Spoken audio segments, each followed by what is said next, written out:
All right, here we are, guys. Facebook Live. We're talking fishing. We're talking Grime Boss. You guys, make sure you send in some questions. My wife is the narrator behind the screen, so she's back there and she's going to read off the questions to you. So let's just have fun for the next 5, 10, 15 minutes. We'll be here till dark if y'all want to. But as I'm getting ready, my boat's filthy.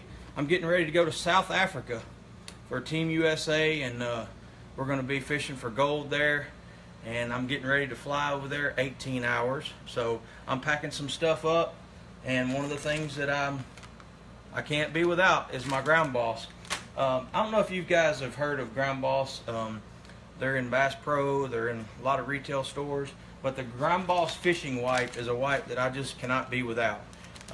It's the same industrial wipe you've seen in many of the HGTV commercials and Home Depots and things like that, but we have it in a fishing wipe. It's got a smooth side on one side, which I really use a lot on my face and just wiping my hands off, and I'll talk about that in a minute and tell you about some of the areas where I've used the Grime Boss. And then it has a hard scrubbing surface on one side, which gets off grease and gas and things like that as sportsmen that we all always use. But first, I want to answer a question that has already been asked so far, and that is what kind of crappie lures do I use to crappie fish with, and what's the best lures for crappie fishing? That was sent in earlier. That is one of my favorite things to do. Anybody that knows me and has read my bio knows that crappie fishing is my passion. I bass fish to make enough money to go crappie fishing. It's what I do this time of year. I really love it in the winter time. And a Strike King shad pole and a Strike King lightning shad are probably my two favorite baits that I throw for crappie this time of year. And reason being is that they have a straight tail. They don't have a curly tail. They don't have a lot of action. So it's just a bait that when the water starts cooling down in the fall and in the winter, those crappie just cannot stand it. My favorite setup, Strike King 16th ounce crappie jig head, and probably a blue glimmer lightning shad. That is by far my favorite. I like to throw anywhere from 2 to 6 pound line, depending on the depth and everything, and how clear it is and how tough the bite is and all that. So I like to have a lot of fun crappie fishing. And I'm seeing another question that's come up by Ken, is asking what's my favorite fall fishing techniques and baits and things like that.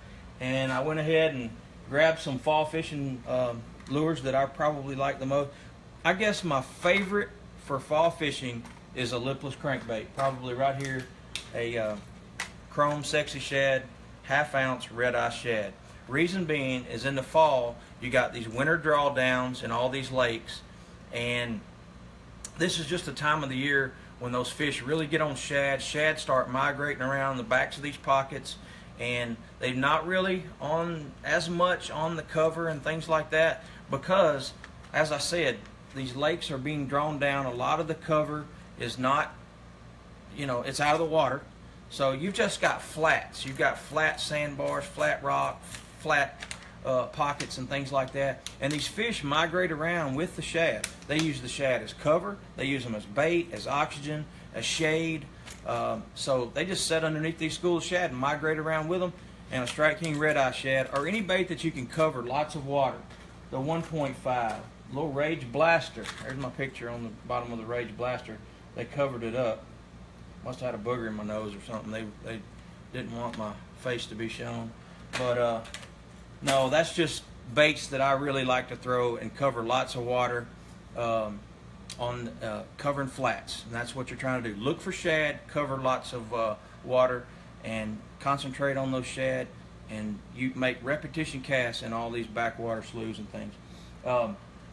But let's get back to Grime Boss for just a minute. It's just a sponsor that I just love, because my heart is all into this particular product, because I use it all the time. Every one of these compartments has got Grime Boss in it. I've got the bulk packs in my pickup truck, in my hunting truck, my fishing truck, But mostly what I use is the fishing wipe right here. You get 24 wipe. Well, I also have the little single packs. I put them in my pocket when I go to weigh-ins. As soon as I get out of the boat, you're meeting your wife or your girlfriend, or your girlfriend's meeting her husband or boyfriend, and you just take a wipe out. You've been fishing all day. You've got fish slime on your hands. You've got sunscreen on your hands. You've got grease on your hands. You've got stuff from handling your transom saver and your prop. You've been changing a prop out. You've got gas, fish slime, fish scales, fish poop. All those things on your hands that you've handled all day as a sportsman.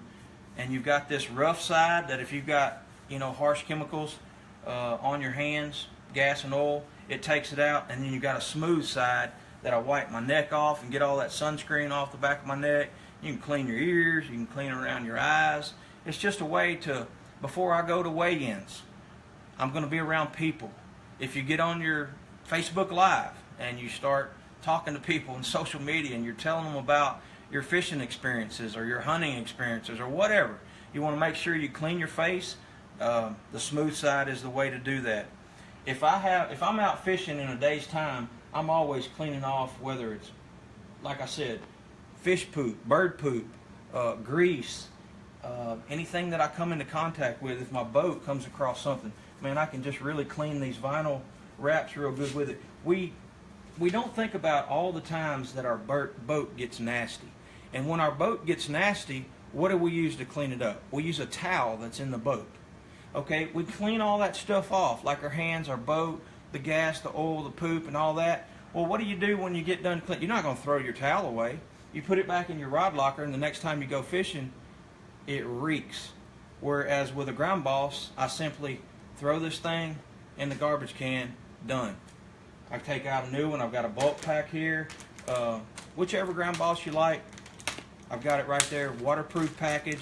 Got a nice little clasp. It keeps it in there. Everything doesn't leak. Again, it's waterproof. Man, it's just it's the neatest product that sometimes we don't think about. We think about our fishing license. We think about other equipment, fishing lures, rods, and reels, but we don't think about just keeping ourselves clean, our equipment clean, things like that. Christy Rose has a question back there. She said just has come in, so fire away, honey. You have question one from Bill McDonald. He wants to know, are they scent free? Scent free.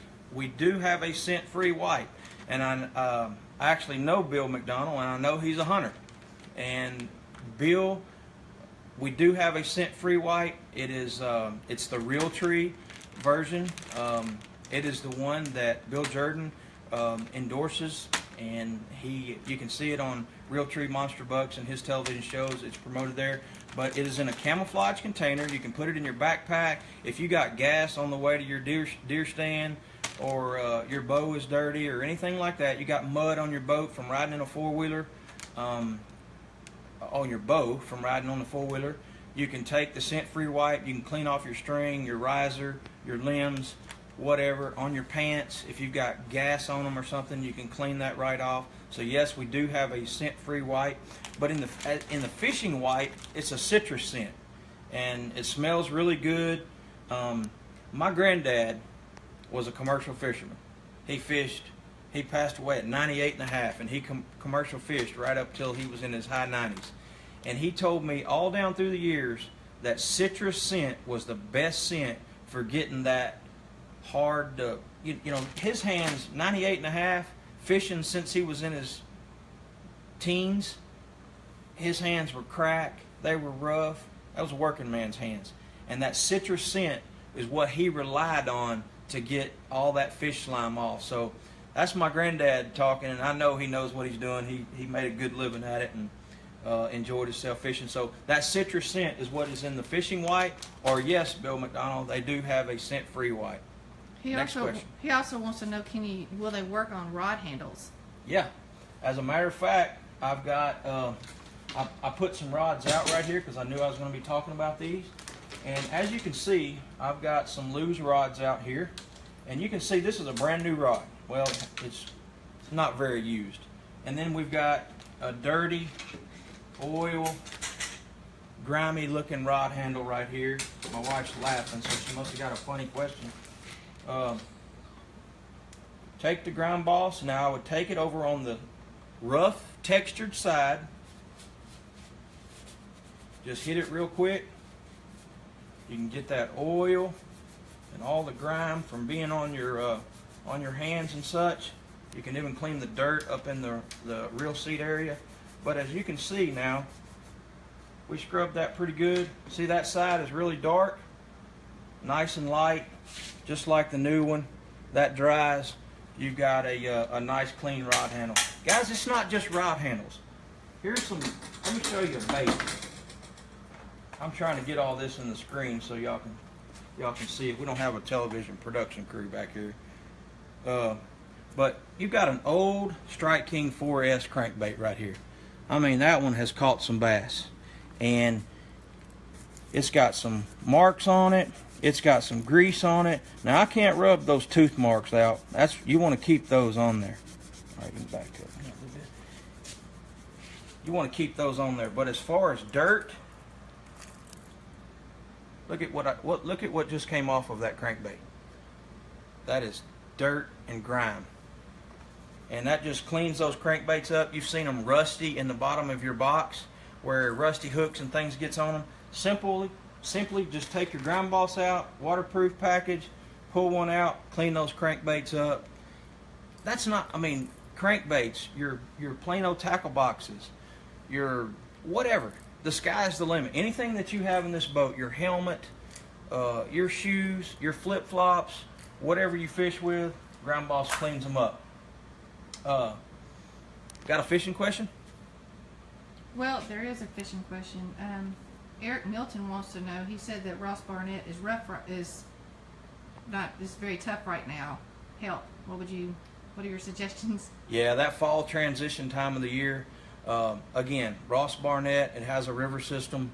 It's got a big wide, bays on it. And as we start drawing, we haven't been getting a whole lot of rain, so they start drawing these lakes down. And you don't have much visible cover. On Ross Barnett, you have lots of pads and bank grass and things like that.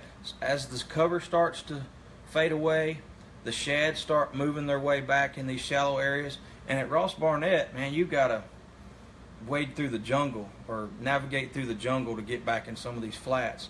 And the shad get in these really tight to get to places. But if you do a little work and navigate through the stump fields and get back in these flat creeks and pockets and things like that, you can really experience some good fishing. And that's where things like your little 1.0 and that Strike King Red Eye Shad. Guys, just put the Red Eye Shad on. Put it on about 15-pound Seagar Tatsu or Seagar and Vizx fluorocarbon 7-to-1 gear ratio reel. I really like my small crankbait rod in the Ledge series from Lew's. But whatever your setup is for small crankbaits, get out there, make repetitious casts, get in these flats, look for the shad. You'll find a lot of fish. It does get tough with the flipping, things like that you've normally been doing all spring and summer. This is a transition time of the year, and they're moving. Next question. What's your favorite thing about Grime Boss? Probably my favorite thing about Grime Boss is the fresh citrus scent. I don't want to get out something that's got really harsh chemicals and it stinks and start cleaning my body and my equipment and things like that with it. And if I happen to not close it all the way and it's in all of my rod lockers, I don't want a nasty scent to be. And I just love the fresh citrus scent when I deal with people after fishing all day, or if I get out and I've got, like I said, you might be meeting your wife or your girlfriend for dinner, anything like that. I want to have a nice comfort. I want to, have good hygiene, and so this really cleans it. And my next best thing, there's so many, but the fact that it has a smooth side to clean my face and a textured side to get the hard to get off grime, gas and things like that. Those are two things that I absolutely love about this product. And it's nice and thick and beefy, and you get a nice size white. You don't get a little Mickey Mouse white that you can read a newspaper through. I mean, look at that thing. That's a nice full size, thick white where you can do something with it. Okay, the next question is that package waterproof? Yes, this water. Well, if it was submerged in water for a few days and stayed underwater, I guess some water could seep through in here, but it is water resistant, man. You can, I mean, I'm going to keep it in my boat and things like that. I'm not going to try to submerge this thing, but it's nice and water resistant. If I got this thing wet right now and poured water over the top of it, water would not get in there. If it stood in water for 2 or 3 days, yeah, probably some water could seep in, just simply because we have to have this nice clip-on closure for you, and open and close lid, and water could, I guess, get in there, but it is water resistant and it works. We have a question from Frances. She said, is this good for removing all the scales from your hands in the cleaning area after cleaning the fish? Absolutely. And that's one of the things that my granddad liked so much about citrus scent. Citrus cleaned really well and it smelled good. But these, the cleaning quality on this thing is unbelievable. Once you get done cleaning fish, every time crappie fishing is my passion. I've already talked about that. And every time I get finished cleaning fish, I go straight to the Grime Boss. I clean it all up. I can go in and play with my girls. You know, I can do whatever, and my hands are nice and clean.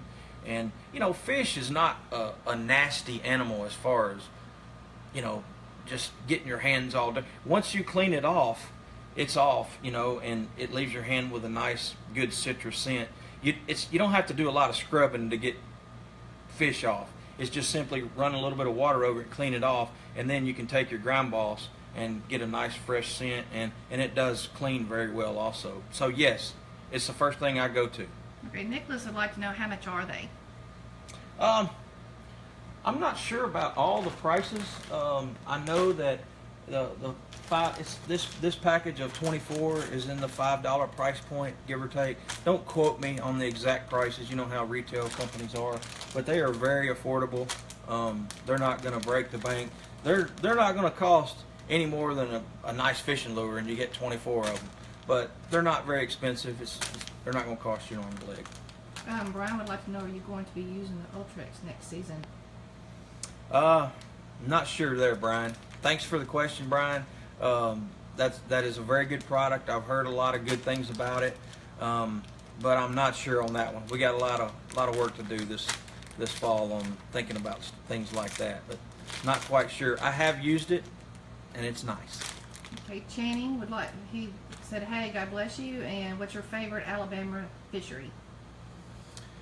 Channing, my favorite Alabama fishery would probably, Pickwick is in Alabama some, so I've had a lot of success on Pickwick. Some of those trophies you see up on that wall are from Pickwick, and Pickwick, Gunnersville, man, there's so many. But anywhere the Tennessee River winds around and eases through Alabama, those are probably my favorite. And thanks for the God bless you. God bless you too. Christopher Brasher wants to know, when would you use a 4.0 over an 8.0 since they are both oversized square bills? Yeah, the 4.0 is going to run a little bit shallower. It's not going to be quite as big and bulky as the 8.0. They both have their purposes, but simply a little bit shallower and not quite as big a profile and action. So anytime I want just a little less than the 8.0 and don't want to go down to the 4.0. Good question though, Chris. Thank you. James Wood would like to know, what is your favorite fall bait? James, my favorite fall bait would have to be a 1/2 ounce chrome blueback Strike King red eye shad. Just simply because I can cover so much water with it. Man, I can just go out and find those schools of fish. Again, the fish move so shallow in the fall that you don't really use your electronics near as much as you do in the summer. So you have to fish for these fish.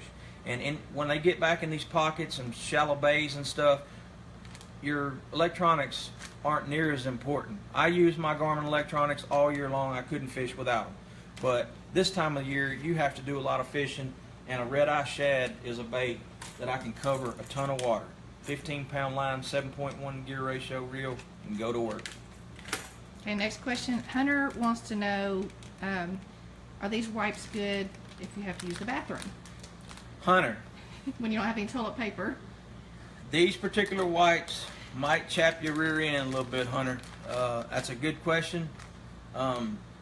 you're making me blush because I have used them. I've been there. I have done that. And this is a cleaning wipe. It's not a high-end cleaning wipe. This is for your hands and other things. Now, we do have a product that we're working on that will meet that need. And check them out, GRIME BOSS. I'm blushing a little bit on that one, Hunter. Sorry. Okay, the next question from Andrew. Have you fished Lake of the Ozarks FLW Costa tournament on October 12th to the 14th? Do you have any suggestions on how you would start searching for fish during practice? Yeah, what was the name of that one? Lake of the Ozarks. Oh, it's Andrew. Andrew, good question. Your fish sounds like you're fishing the Costa. Again, it's fall. Lake of the Ozarks has a couple of boat docks on it. No matter how much winter drawdown you get there, you're still going to have some boat docks in the water. And I would probably tie a little Strike King Denny Brower structure jig in the smallest size that we have, the 1/4 and the 3/8, little green pumpkin color, put a little baby rage crawl on it, and I would go to work. We also have worms like the little Strike King cutter worm, the finesse worm, trick worm, things like that, or finesse worm in 7.5 and 4.5, and I'd put those baits on and I'd fish all the docks that I could. Really look for shad. Again, this is winter time, or this is fall. Think shad in the fall, and find pockets and creeks that have the most shad in them and fish those docks. Hey, Paul would like to know, are you coming to Lake Barkley, Kentucky anytime soon? I'm always coming to Kentucky Lake, Paul, different times of the year. And yeah, I love fishing there in the fall. My good buddy Billy Dole's got a place up there, and I'll be going fishing with him some this fall. I just always like to spend a little time with him, and what better lake in Kentucky Lake fishing in the fall. I won't try to go during that Costa Championship. I'll stay away during that time of year and don't want to accidentally mess anything up there for those guys. But what I do there is fish a topwater bait all day.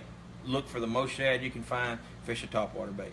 Yeah, Billy Ross said he's gonna, with cooler weather around the corner, he's gonna be headed to Kentucky Lake. Come join him to catch some big hogs. Yeah, Billy Dole's one of my good fishing buddies, and he's the one I was just referring to. And we try to spend some time in the boat together every year, and I'm gonna try to get up there and go fishing with you, Billy. I know he catches a lot of fish up there in the fall, topwater baits, big Strike King, sexy dogs, and things like that. So you guys get out there at Kentucky, again, look for the most shad you can and just fish that topwater bait all day.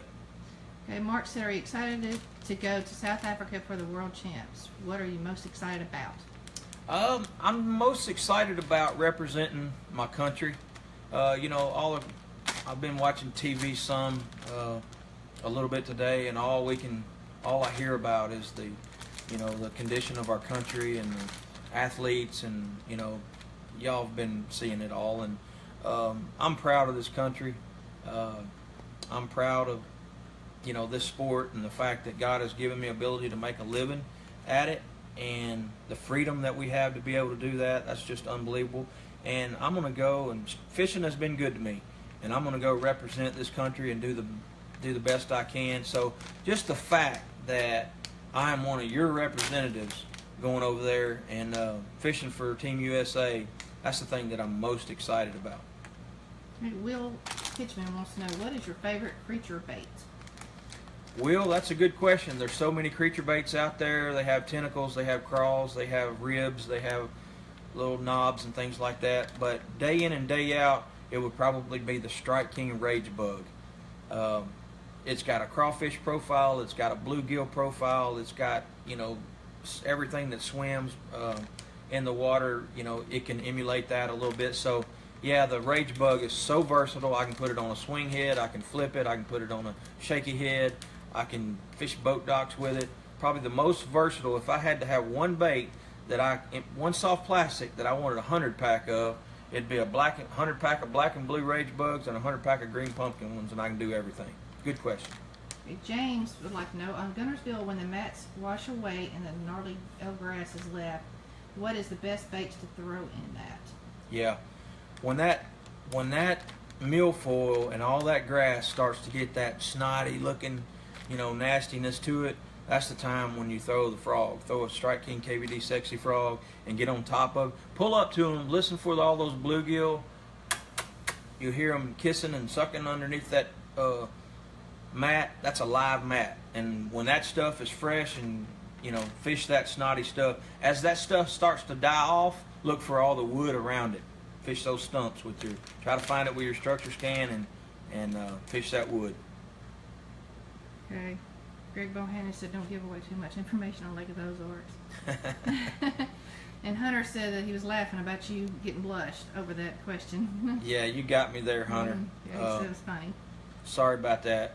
Even grown men blush every now and then, but there are hygiene products that are coming. Personal wipes for GRIME BOSS. I'm not sure, they may have them under another label, but I'm going to find out that one for you. Email me, mark@roseoutdoors.com, and I'll get you all the information if that's a serious question. If it's not serious, you got me. Okay, Michelle said that her son is on the bass fishing team for Georgia Southern University in Statesboro, Georgia. I just want to say thank you for being such a great role model to all the anglers out there. It's a blessing. Well, thank you, Michelle. I appreciate that. Thank you for tuning in and spending a little time listening to me. Again, this sport's been good to me, and I love to give back. I've been truly blessed. Antonio said, Mark, recommendation for Hartwell Lake on October. Hartwell in October. Hartwell's another one that they'll have a winter drawdown. It'll get low. There's herring in Hartwell. Those herring do the same thing as shad. They run back in these pockets at night. More so probably than shad. They'll migrate into the ditches. So look for at Hartwell, look for your ditches that run way back in the backs of these pockets, and those herring will migrate way back in them. And first thing in the morning, they'll start to work their way back out, and that's where you can ambush them on any stops along the way, little turns in creek channels and docks and rocks and things like that. So look for those herring, real shallow water. Shane Redmond said hello from South Africa. Hey Shane from South Africa. I'll see you here in a few days. Christopher Brasher said, what is the coldest water you throw top water in? Probably 60 degrees. I have caught them, although I know Billy Doyle's listening in. I watched him win a BFL one time. Water temperature was in the, man, this was early. I think it was like February, and I'm sure the water was in the low 50s. And he caught them on a buzzbait. So I never will forget that. I was there at that event, and so yeah, that's probably the coldest. Now, if you go down into Florida, those lakes down in there, the cold weather affects those fish a lot more. But man, very rarely do I throw a topwater bait anytime the water's any cooler than 60 degrees. Okay, Ronnie would like to know, how will the lack of grass this year on Pickwick affect the future, or is there any effect? You know, the grass has come and gone on Pickwick. I think it helps it when it's there. We still catch them. Pickwick has so much habitat. There's stumps, there's river ledges, there's gravel, there's river rock, there's mussel beds, there's natural cover all along the bank. So there's boat docks and things like that. So yeah, Pickwick's going to survive. It's going to thrive. Anytime you get grass there for a matter of time, if it's just a year or what have you, it's going to help the entire ecosystem. It's going to help the crawfish. It's going to help the shad. It's going to help the little bass spawn better and things like that. So I guess if I'm worried about anything on the Tennessee River, it would be the silver carp, just because I've seen what they've done on the Mississippi River. But as far as habitat is concerned, man, I don't look for the Tennessee River, any of those lakes, to be hurting for habitat at all. Yeah, Ronnie says, do you remember our first trip to Pickwick? Good times. Ronnie who? Carter. Oh, hey, Ronnie. I do remember that. Man, Ronnie and I go way back from whenever the Sports Unlimited was in business there in Memphis, fishing, working in fishing retail. I do remember that, Ronnie. Good times, buddy. Good hearing from you. John said that he saw you at the airport the other day. It's a pleasure speaking with you. Remember seeing John? Yeah, at the airport, John. Michigan, probably. Michigan John. Okay, yeah. Almeida. Huh? Almedia? Amedia? I don't know how you Yeah, pronounce I'm the not last sure name, that I sorry. got the last name, but good hearing from you, John. Pleasure meeting you. Hopefully we can share a boat sometime together in the future. Ryan Spakes says, if you get a chance, let's get them over at Bear Creek. Yeah, Bear Creek's a great little lake that I look forward to going to 4 or 5 times a year. Man, I love that lake. It's got a lot of really good fishing in it. It's good in the spring, but it's also a good little ledge lake in the summertime. That's kind of a little hidey hole over there that I visit from time to time. Okay, Chris said, what's the best way to fish slow-moving lazy bass?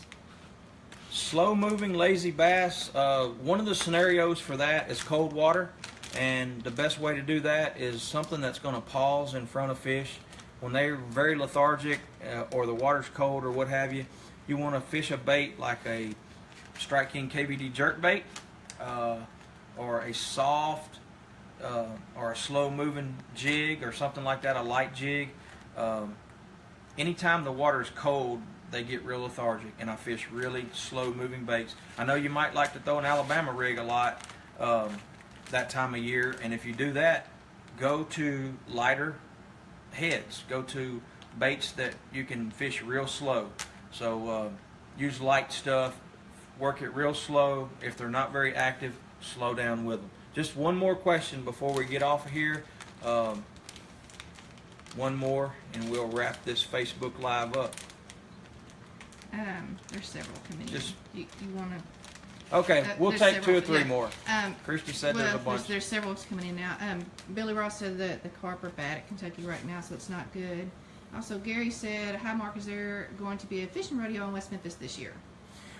We are moving the fishing rodeo to the spring. It's a transition time. So yes, we are going to have, not this particular year, just simply because we had to transition it sometime, and so we're moving it to the spring. We felt like we would get better attendance, and fishing would be a little better weather, all that kind of stuff. So we are going to have it, but we're moving it to the spring. Real quick, a couple more. Christopher Brasher said, when are we going to get a 20XD, LOL?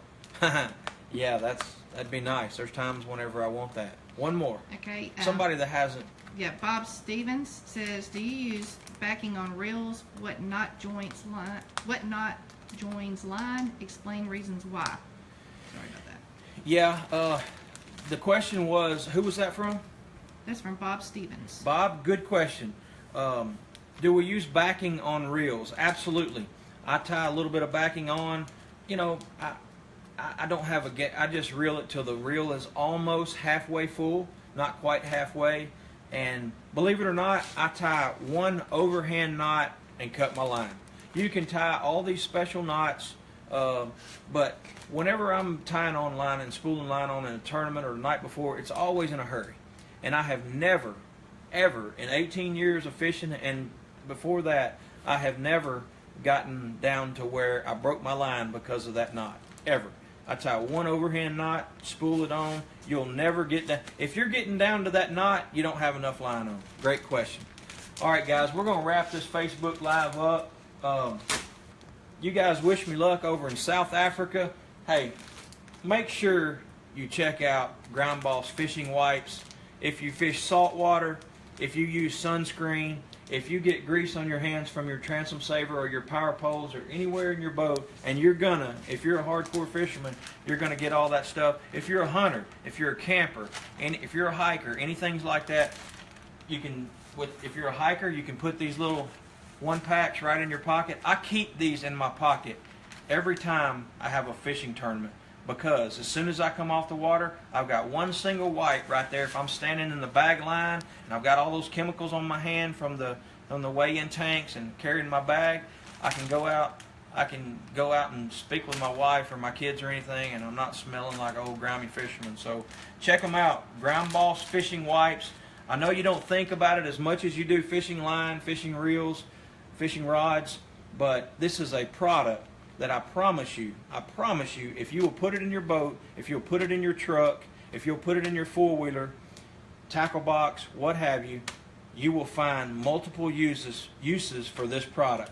Thank you guys for tuning in. We'll have another one of these coming up soon, so look forward to that, and save up all your questions, and we'll do it again probably next month. God bless you all. Thank you.